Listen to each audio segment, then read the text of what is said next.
really being at the Guthrie and having a focus on kind of this internal culture, a big part of our ability to put on accessible performances and have accessible services available at any given time is that, as y'all know, you can't just plan something and try and slap some accessibility on top of it. It just doesn't work that way.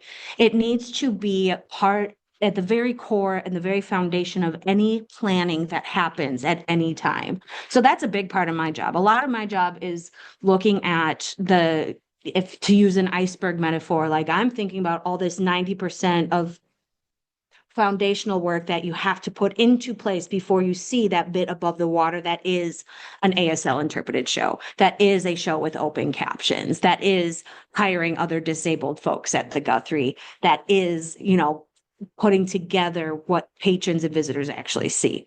So that's something that we take really seriously, and it is one of the core values built into the Guthrie.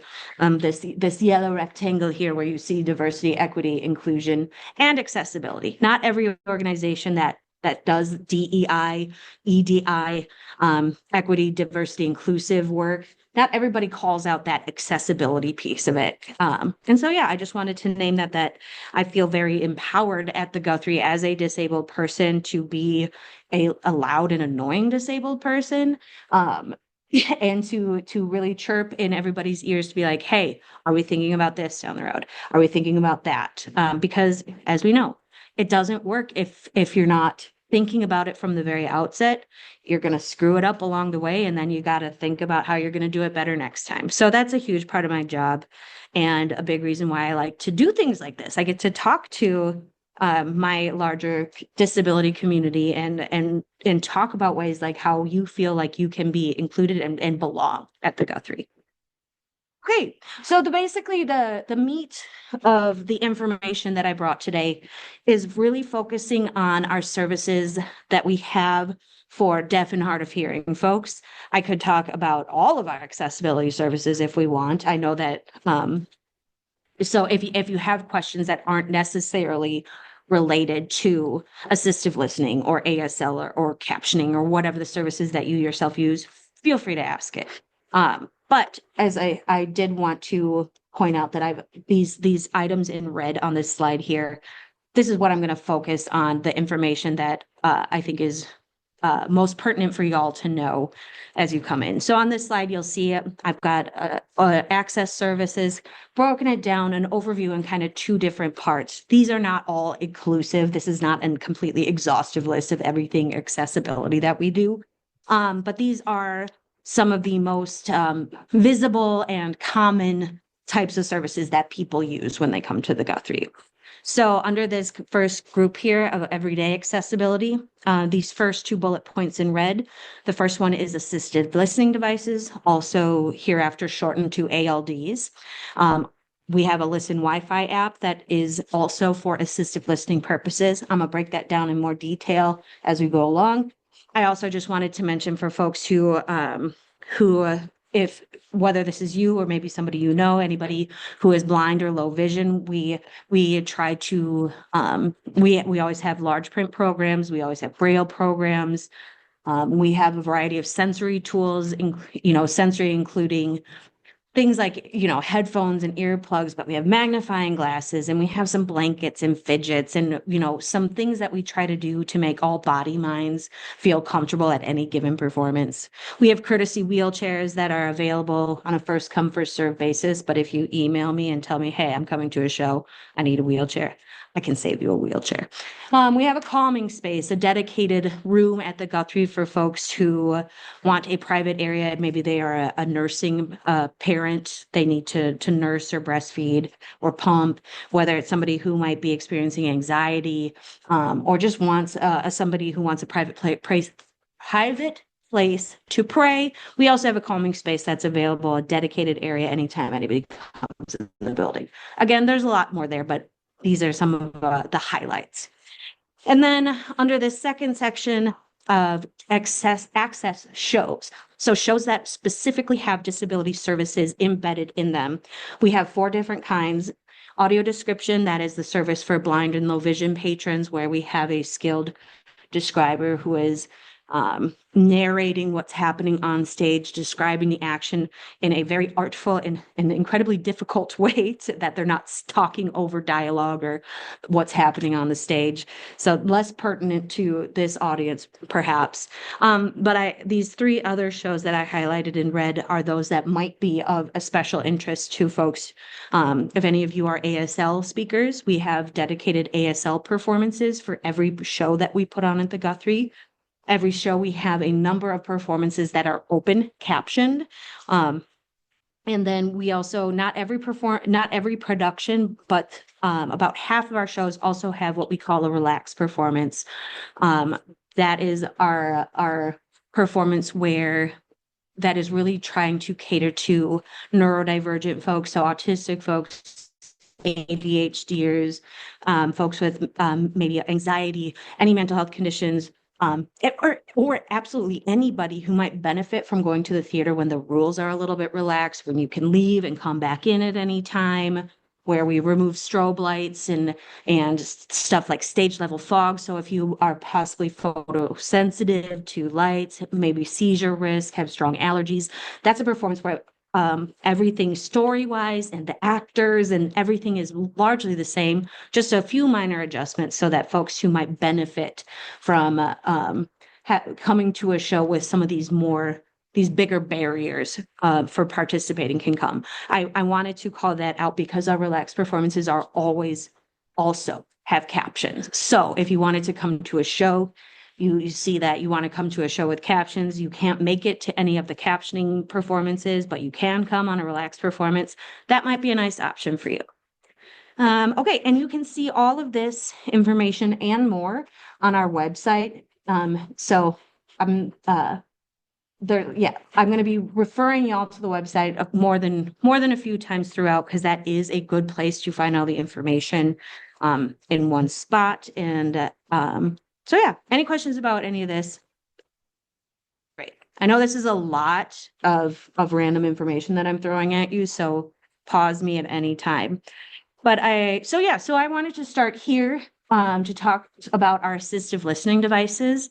This is an option that we have available at every single performance, no matter which theater you're going to, whether it's the big thrust theater, the smaller proscenium theater, or our little studio that's up on level 9 that's only, special events type performances of that. We always have assistive listening technology available for people to use. And so there are two different types of assistive listening technology available. The first one is our assistive listening device system. So you'll see on this photo here, assistive listening devices. The Guthrie itself, for those of you who have T-coil hearing aids or devices, our building is not looped, but we are able to, if you have a T-coil, you are able to use our devices with that neck loop, and that will transmit audio via that T-coil setting directly to your hearing aids and or implant or whatever. This option, these assistive listening devices, they're free. You don't have to reserve them. You don't have to, leave your license or something as collateral. You don't have to write anything. All you need to do is, if you have tickets to a show, you'll look at your ticket. You'll see I'm either seated on level 4 or level 5, and then you go to the desk on level 4 or level 5, and you pick up a device. It's as simple as that. I brought one with me. It's not charged or anything right now, but if you want to explore it a little bit later, but the relevant component for those of you in the room can see is this neck loop piece. This is the actual device itself. The only buttons that a user ever has to worry about with these assistive listening devices is turning the volume up or down. That's it. Our staff is there. They will show you how it works. They will turn it on, make sure it's set to the right channel. There's only a couple channels, so it's going to be set to whatever theater that you're in. You put it around your neck. You either have it connected to, if you can have it connected to your hearing device, via T-coil, a T-switch, or we have a variety of earpiece options for folks. So the really important piece is that even if you're like, I don't need earpieces, I've got my own hearing devices or whatever, you always need to have this neck loop on.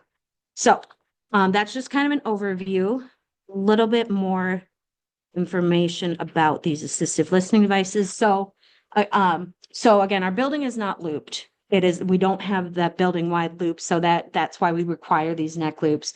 This is on an FM system, frequency modulated system.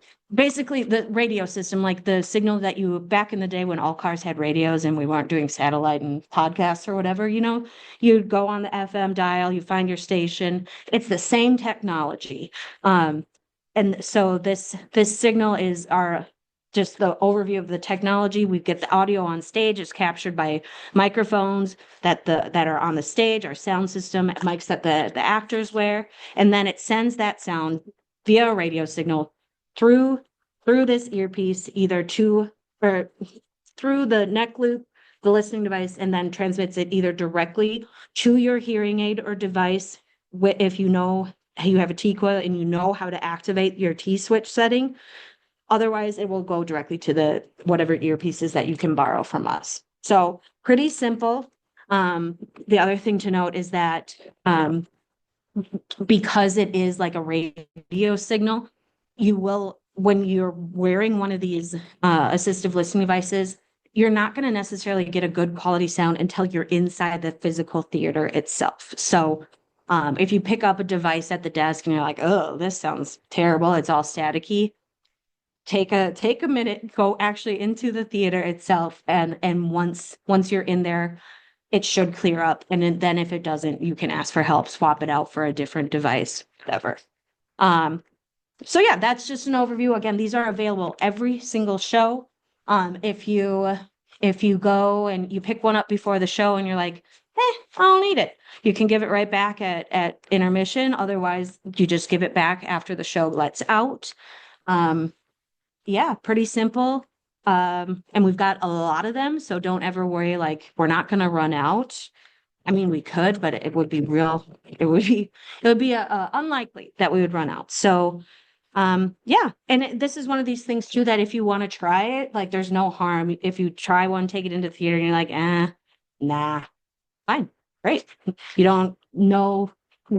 Yeah. It's pretty stress-free. The only other thing is just that sometimes, depending on when you get to the theater, there might be a little bit of a backup to pick up a device or whatever. So if you're stressed out at all about how the process might work before a show, just give yourself a couple extra minutes so that you can come pick up a device, test it out, ask questions or whatever. All of our staff that on my team, our guest services team, the folks that are at the desks who hand out these devices are very good. They know exactly how it works. They can help you troubleshoot it.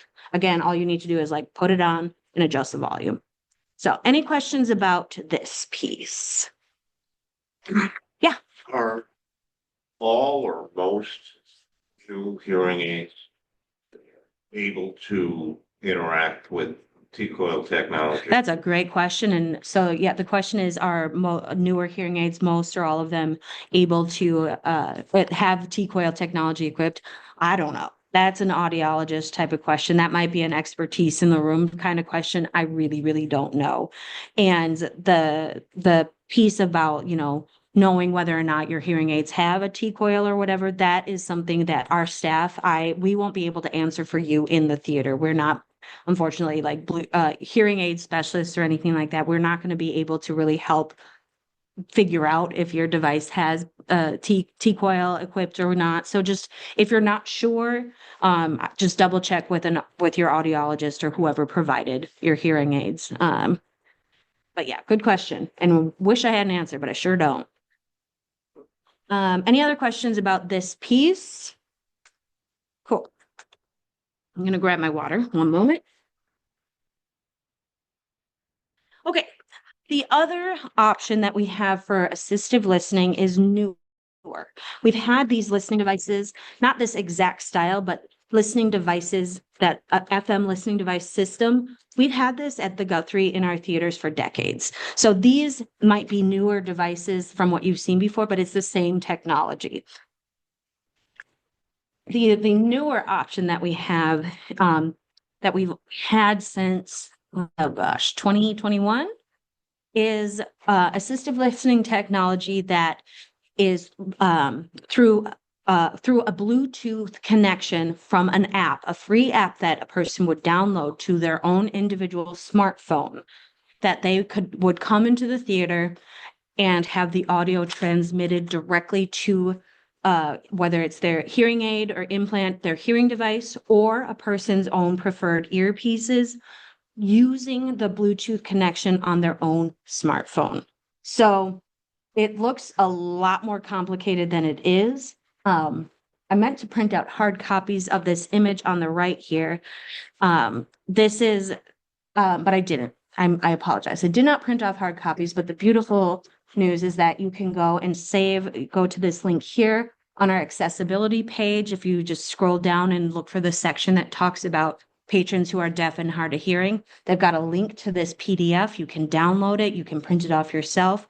This is the instructions for how to download this particular smartphone app that is called Listen Wi-Fi.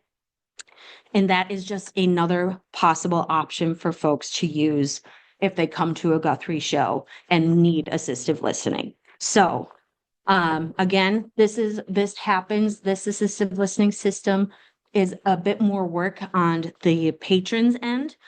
When you go, oops, come back, little buddy. Sorry about that.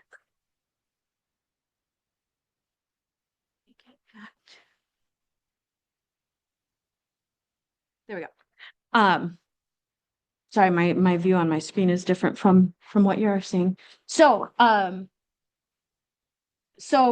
in order to use the Listen Wi-Fi, the Bluetooth app for assistive listening, you will have to first download that app to your own smartphone. So you can find it. The instructions are on that flyer there. There's a QR code that I think even if you scan the small one that's in this handout will probably take you right there.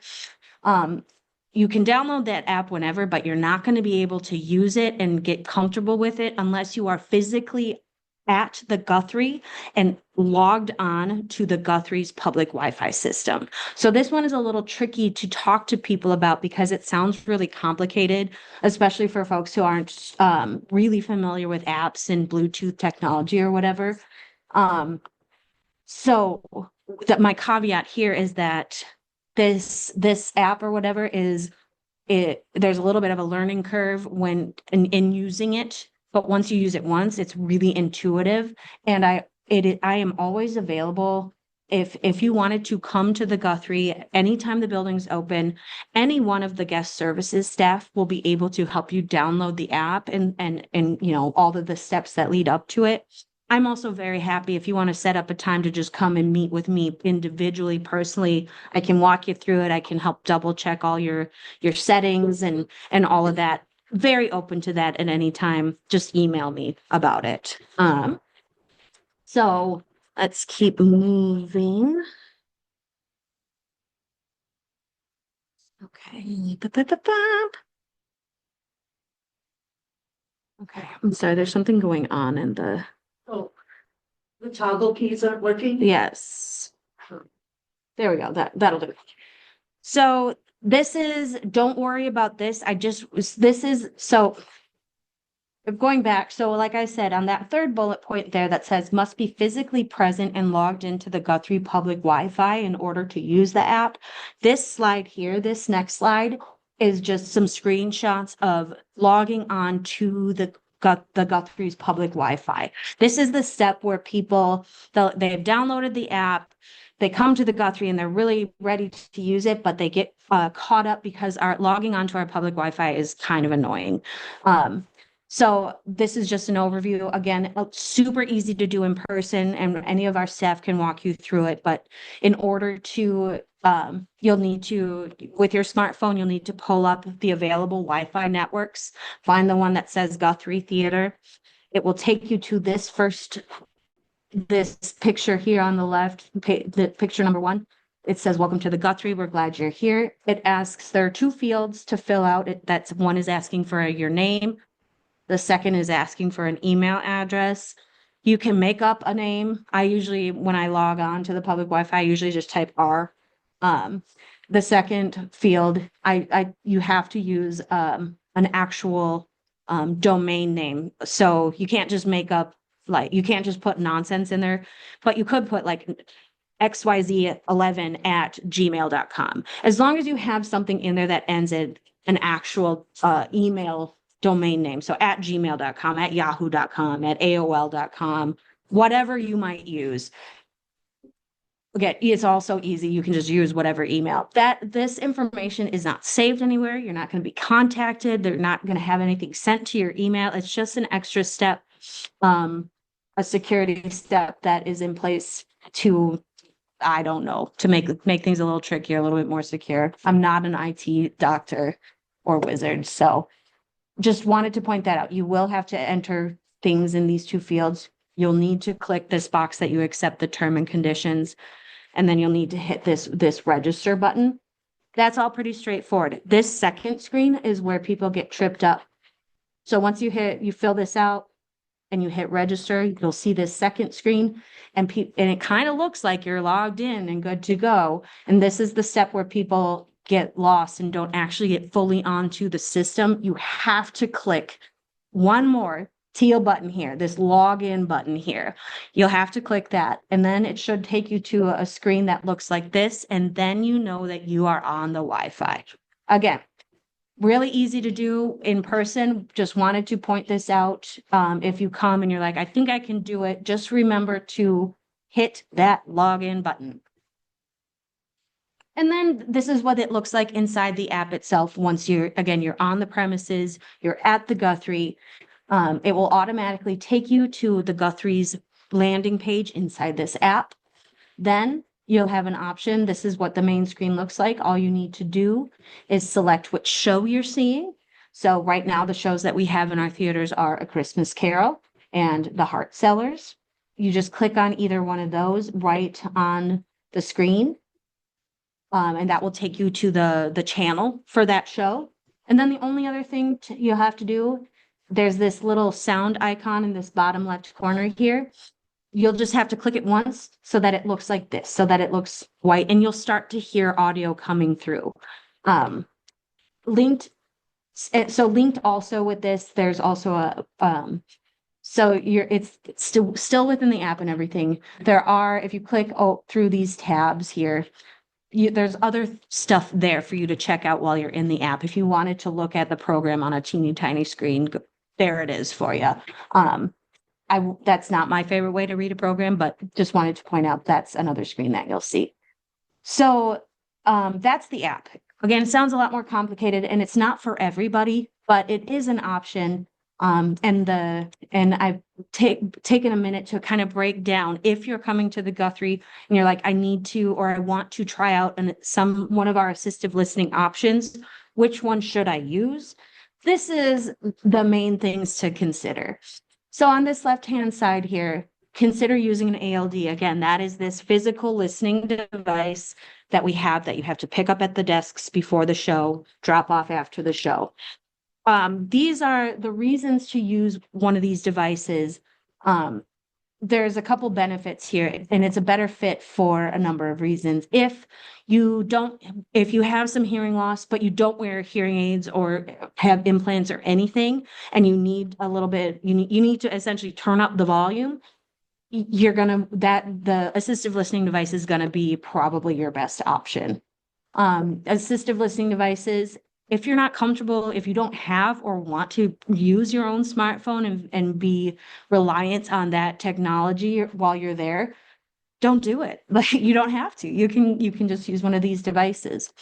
Another thing too, similarly, maybe you have a smartphone, but you just aren't really comfortable navigating things like Wi-Fi. You don't really know how the Bluetooth connection works. You don't know how to set your hearing device to receive audio through Bluetooth. Then don't do the app. We can help you with that to an extent, but in order to use the app successfully, you're going to need to know how to do kind of the basics of Bluetooth technology with your phone. Assistive listening devices are also, again, really the best option if you have a hearing device with a T-coil and you know how to do that T-switch setting. Get a listening device. That's going to be super easy for y'all. And then this other detail, maybe you do have a hearing device or whatever.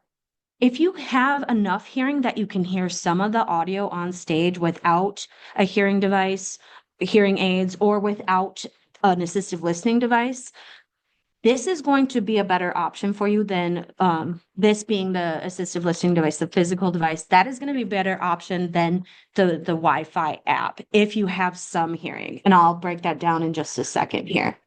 So the reasons to try out the Wi-Fi, the Bluetooth app, it's similarly, like you don't want to have to go and stand in line. Possibly you're afraid you're going to lose this assistive listening device. You don't want to deal with it. That's a good reason to try the app. Same thing is if you're really comfortable using your own smartphone and you'd rather have, you feel more comfortable troubleshooting, say, if the sound cuts out, you're not really familiar and not sure what to do with one of these listening devices, but you feel very comfortable on double checking things on your phone, try the app. Again, you need to know how to use Bluetooth and how that works on your phone and how it works to either to your hearing device or to your own individual earpieces. So again, if you feel comfortable with that Wi-Fi, the app is a good option. This is the tricky thing that we're finding now that more and more people are using this Listen Wi-Fi app. Folks who are going in and who have some hearing, enough hearing that they can still hear some of what's going on stage, at times they report a lag in audio sound when they're listening through the app. And it's because unlike these listening devices that are on that radio frequency, if you're in the room, you're hearing it immediately. That's just how the technology works. When there is this audio that's coming through the Wi-Fi app, technologically speaking, there are more steps for that information, that sound to be transmitted. It's got to be, the sound from the stage has to go to a server, and then that server has to send it through the Wi-Fi. And if there's any sort of lagging, any sort of slowness in the Wi-Fi, the internet connection inside the building itself, there can be a little bit of a lag between what you hear on stage and then when the audio comes through the app. So that for folks who like the app option but have enough hearing, it becomes very distracting because they can kind of hear what happens on stage, and then a split second later, then they hear the audio, and it's really, really annoying. So I wanted to point that out. It's not a perfect system, obviously. So that's an important nuance that we can go through. This is a lot of information, but just as a heads up pro tip, this might not be for you if that might be a concern. Okay, any questions about all that info that I really rapid fire spewed at y'all? Cool. Okay, and so then we'll just go through, as I mentioned, we also have specific shows that are designated as an access performance. So for every single show that we put on, we always have 2 ASL dates. We always have 2 dates that are audio described. And we always have, our goal is to have at least 4, usually 5 open caption performances for every single show. There are some shows where it's a little bit different depending on how long the show runs, and things like that. But for the most part, we pre-schedule before the season goes out. But the time that we're doing all of our ticketing dates, we go ahead and we designate these access performances. So there are always those performances pre-scheduled. The best way that I like to find shows independently to see what dates are available, that if you wanted to come and see an ASL interpreted show, that you wanted to come and see a caption show, I like to go to our season calendar, which is on our website. If you follow that link, if you get to the page that's about our box office, there's a link to the calendar. You can download a PDF of the entire season calendar to your own device. You can print out your own hard copies. This I find is the easiest for me to see all the dates for every show. but and you'll see it's a little tricky to see on this screen right here. It has our season calendar has all the dates of each performance listed, and then you'll know if it's one of these access performances. If you look to the right of the show, there's the time, then there's the show title. A bunch of these shows have some smaller text in parentheses.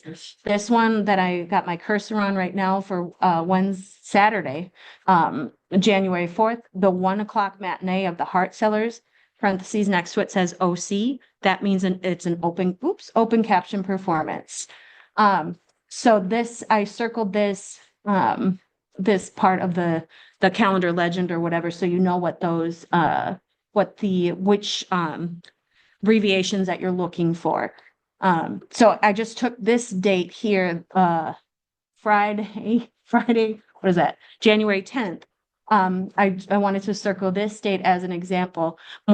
Quite often, the same performance will have more than one type of access service provided. So for example, this evening show, the 7:30 p.m. show for the Heart Sellers, in parentheses next to it, it says ASL/AD/OC. That means that this show is ASL interpreted. It also has audio description and it will be captioned. So that is a good way to check and plan ahead and see, okay, I know that this show is possible. I want to try and get tickets for this date because I know it has ASL. I know it's got captions. So that's just kind of an overview of what our calendar looks like and what to look for. A real easy way to do things is just to bypass all this altogether and just call the box office. And I can't believe I thought about this when I got home from work last night, got home, was settled into bed and realized, oh my God, I don't think I put the box office phone number in this presentation anywhere. So I'm going to say that one out loud for you now. It's also on our website. It's not on my business card, but our box office, the direct line is 612-377-2224. So once again, that's 612-377-2224. You can also just call the Guthrie main number, which is on my business card, and ask to be transferred to the box office, whatever. If you're like, okay, I want to see a show, I don't have access to the internet and can't pull up the calendar, that type is way too small for me to read, or this is just really annoying, I want to have a person to help me, call the box office. Do not call me directly. Do not email me directly about general ticket purchasing questions. If you've got questions about where should I sit in order to see the ASL, I mean, you can call me about like general stuff like that. But the fastest way to get your questions answered, whether it's about how many tickets are available, if I want to bring a group of 15 people for ASL, what's the best way to do that? And do we get a discount? That needs to go to the box office. Those are the folks who have the ability to set up tickets. They can look in our system and tell you what's available. They can help if you're a wheelchair user or have some other mobility device and are concerned, where can I get tickets where I can see the ASL interpreters, but I have a wheelchair accessible seat with companions next to it. Our box office staff are the people who are going to be able to pull that up and tell you exactly what's available for a given performance. Maybe you're somebody who is like, okay, I don't necessarily need a wheelchair accessible seat, but I have a walker or I have a cane or other mobility device that I need to get to my seat and I need it to be stored during the show. That's our box office. They can tell you exactly what to do. They'll make a note on your order. And then when you get to the theater, our ushers will be ready to help and get you to where you need to be. So yeah, that's the main thing. If nothing else, if you don't remember anything from today, other than like, who do I talk to see what seats are available or what's the best spot for this given show? Call the box office. You can email the box office too, if that's something that phone calls. I believe they've got the TTTY line listed on the website, but their email is boxoffice@GuthrieTheater.org. That's another great way to do it. Another thing too, talking about purchasing tickets that I wanted to point out that I didn't write down on this slide is that part of accessibility is that we recognize, and I'm really proud of the Guthrie for doing, is we recognize that sometimes the most important accessibility consideration is cost, right? It is expensive to be disabled. And it is really important to us that we try to make these performances financially accessible to folks. So the good news is that when you come, if you want to buy tickets to a show that already is scheduled for ASL or audio description, those tickets are much cheaper than the general public seats. Those are $22 plus fees, as opposed to anywhere from like 50 to 100, whatever. Our open caption shows are a little bit more expensive. Those are $27 plus fees. But that is a price point that is so much more, that makes it possible for a lot more people to come and enjoy those services. There are also, we have a couple different discount programs that y'all might be eligible for. One is senior discounts. I didn't bring any information about that. That's something that to contact the box office directly about if you think, oh, I might be eligible for a senior discount. I believe that only is in place for like season tickets or like year-long subscriptions. I'm not positive. Should have looked into that a little bit more before I came here. I apologize.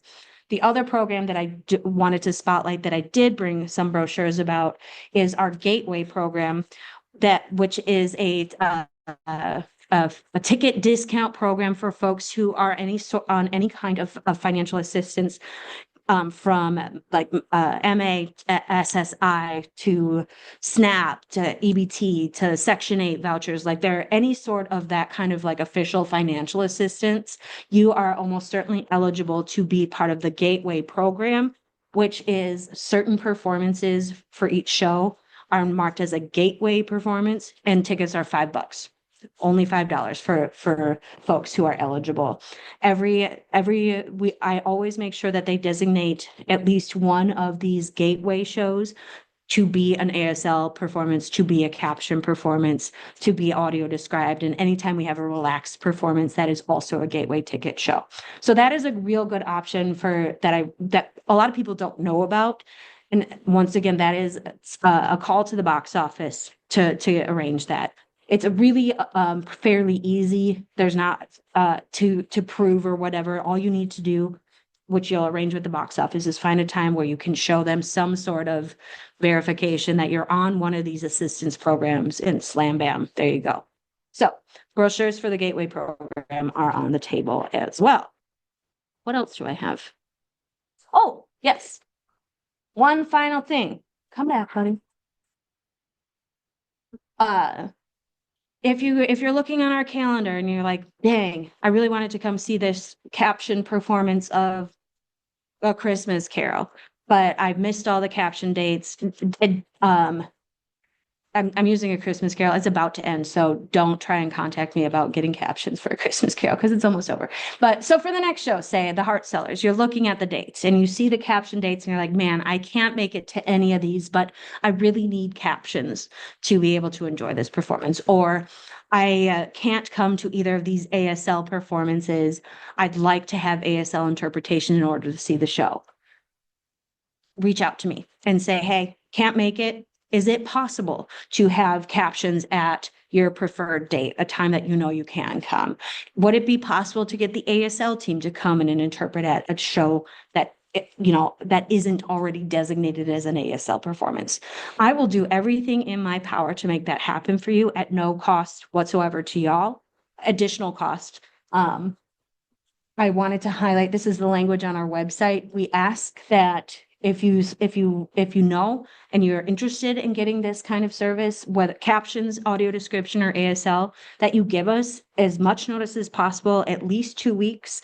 That gives us the best chance to make that happen. I know that that's not always feasible. You realize, you look and you see, oh shoot, that's in 10 days. Man, maybe. Reach out to me anyways. I can never guarantee that it's gonna be possible to have services that day, but there's always a chance. And the more time we have, the likelier it is to happen. We do this all the time. This is the one thing that if you're like, okay, I want tickets, but I need captions, you can call the box office. That's always a good place to start. But this is the sort of thing, if you are like, I need this service on request, that is where you want to talk to me personally. That's just the fastest way to get the process started. You can call the box office, they'll tell you to just contact me anyway. So, but I wanted to point that out because not everybody knows that's something that you can at least try. And again, that's, we'll do whatever we can. We can't guarantee it, but more often than not, we make it happen. So, okay, that is all that I have for y'all. I know that was a lot of information at you. So wanted to just open it up if y'all, any questions or anything I didn't talk about. So yeah. Yes, I want to know where you park around. That's a great question. Thank you for that question. And about the cost. Yes, so parking options. They're not the best, unfortunately. So parking, most people when they come to the Guthrie, here, I'm gonna get out of this and most people who come to the Guthrie, we have across the street from the main entrance of the Guthrie is the riverfront parking ramp. I'll pull up the website in just a second. In that ramp, you can go in. It'll be $15. That is the Guthrie show rate to park in that ramp that's across the street. That is not a ramp that the Guthrie runs. That is a ramp that the city of Minneapolis is in charge of. So we don't have any say, unfortunately, on setting those parking prices and things of that nature. There are ample accessible parking spots in the ramp itself, but you don't get any sort of price break. If you go in the ramp, you're going to be paying the same rate as everybody else. So that is the spot where most people, when they come to the Guthrie for a show, they park in the ramp across the street just because that is the easiest. For folks who have an ADA placard on their car, you can park at street metered parking on the streets of Minneapolis, anywhere in Minneapolis, if you've got that placard on your car for free for up to 4 hours, I believe. So that might be a good option if you are a driver of a vehicle with that ADA placard. Again, that's something that that is very much a first come, first serve. You might have to, it's not as reliable per se as the parking ramp that, you go on a ramp. If they're letting you in, there's a spot in there somewhere, theoretically. So those are two of the options. Yeah, you bet. Yeah. And just to confirm, you may have said this earlier if I missed it, but the ramp across the street, this $15 is connected via Skyway, right? So if it's icy or snowy or anything. That's a good question. Yes. You go across. So the question in the back of the room is, so if you park in that riverfront ramp across the street from the Guthrie, isn't there a Skyway to get you over there? It looks like a Skyway, but it's not a Skyway. It is actually on that second level of the ramp, that is that Skyway level. That's actually our production link. On that other side of the street, above the parking garage, that's where our artisans are making sets and the huge big pieces, and they roll across the street in that production link, instead of constructing these giant massive sets offsite and then having to truck them over. So no, it is not a Skyway. Thanks for that misleading question. Well, That's my husband back there. So hi, Doc. So great question. If you park in the ramp, you will still have to come out at street level. You will have to cross the street. There is a crosswalk. It does get slippery if it's icy, if it's been snowing. So that is a consideration. Did you have another question? What's the name of the parking lot? The riverfront parking ramp. Yep. So let's do that.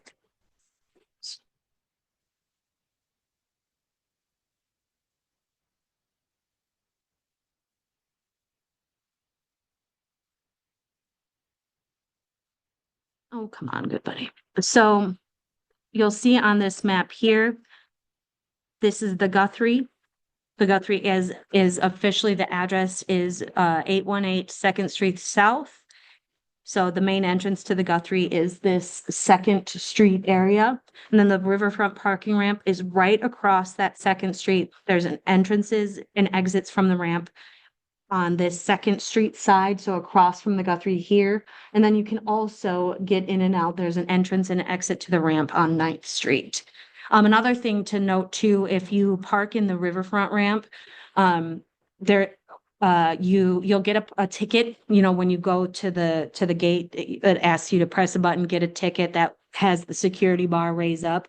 You'll need to take that ticket physically with you into the theater, because as a newish security measure at that ramp, in order to get back into the ramp, it is locked to the public. So you'll keep your parking ticket with you. And then when you get back to the ramp, there's a little barcode reader near the entrances on 2nd Street and 9th Avenue, where you just scan your little parking ticket and that unlocks the doors for you. That is much less of a concern if you're part of like the throngs of people leaving a show roughly at the same time. Like everybody, the doors are going to stay open for a while because there's a lot of people going in and out. But that's just another heads up. Like, don't leave try to remember to bring that parking ticket with you. If worse comes to worse and you leave it in the car, it's not a big deal. You can run back across the street to the Guthrie, and one of our staff can help, those of us who have parking passes, to, a permit for that ramp, we can open it for you. But just to a little peace of mind, pro tip, just keep it with you in a safe place. That is true. There's also another parking ramp right nearby. So again, this is the Guthrie here. Y'all see my cursor circling around. That's the riverfront ramp. This is Chicago Avenue. If you cross here, and then here, there's another, let me zoom in here. There's another parking ramp that's called Mill Quarter Municipal Ramp. That's right there. That's another parking option. It's literally just like kitty corner across the street from the Guthrie. So if the riverfront ramp is super full, or, whatever, you find yourselves in this ramp. I don't know if they have the exact same like Guthrie show costs, but it's the same thing security wise. If you park in this Mill Quarter ramp to take your parking ticket with you, it's got the same security situation, that you'll need to scan it to get back into the ramp. Really good questions. Oops, let me scooch out of there. Also, if you go to our website too, Guthrie Theater.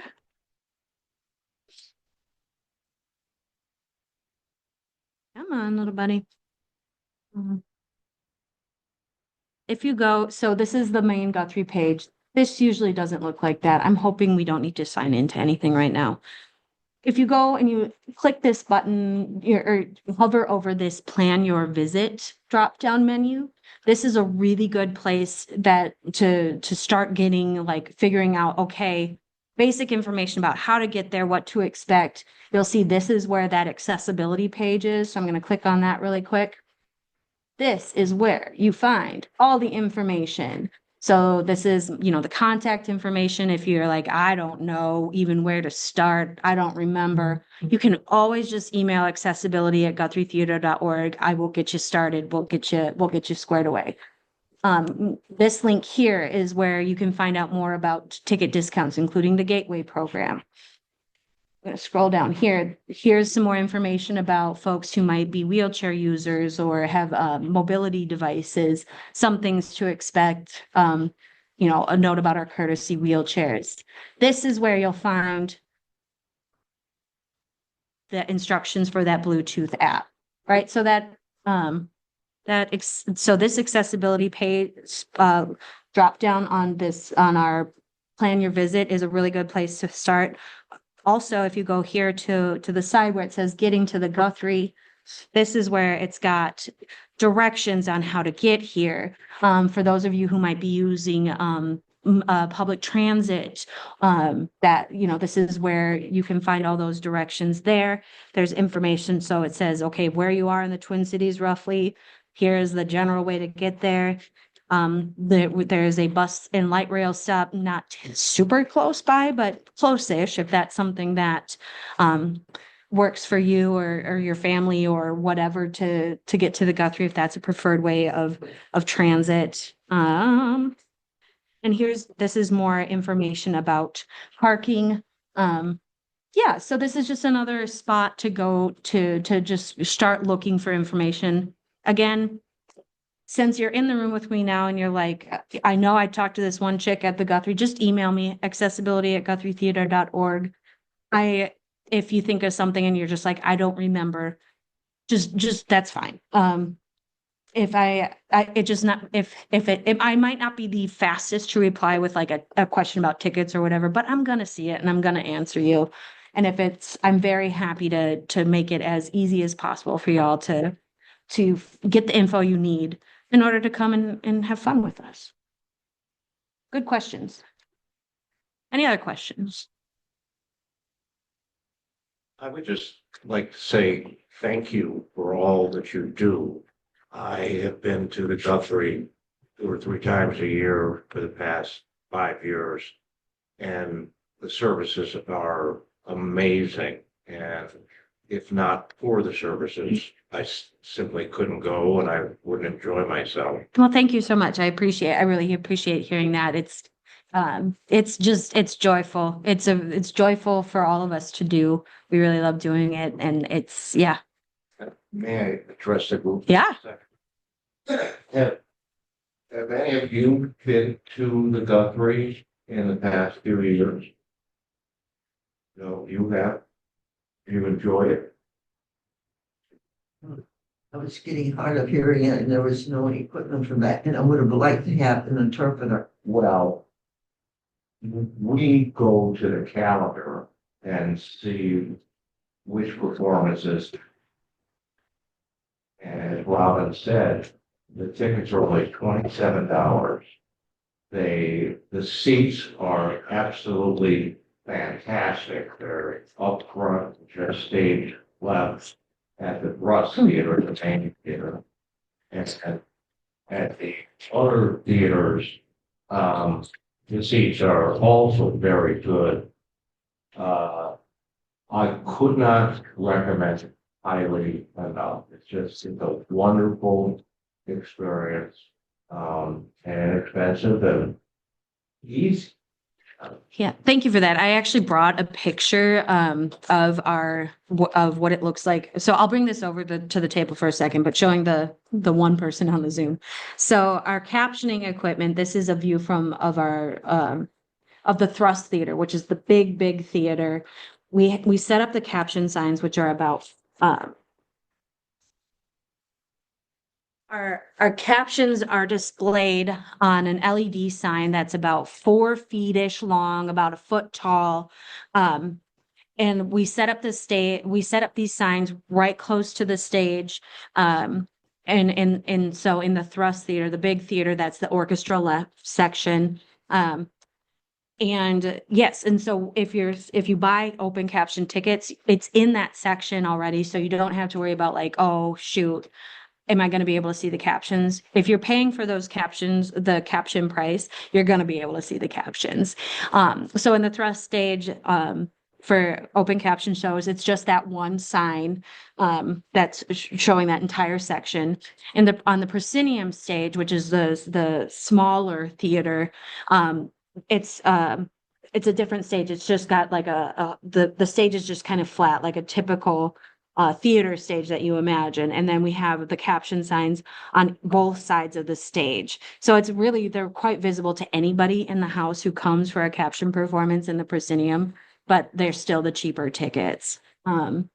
And then on days where folks request captions, sometimes if it's just 1 or 2 people, we will set up an iPad at person's seats, and then the captions will be displayed on that iPad. Folks who set that up with us in advance, y'all don't have to do anything. We'll set up the iPad at your seat. It will run the captions. You don't have to sign in or touch anything or do anything about it, and we'll take them down at the end of the show. So that's another option as well. Yeah. Wonderful. Yeah, I'll leave it there. Thank you so much for having me. A real pleasure.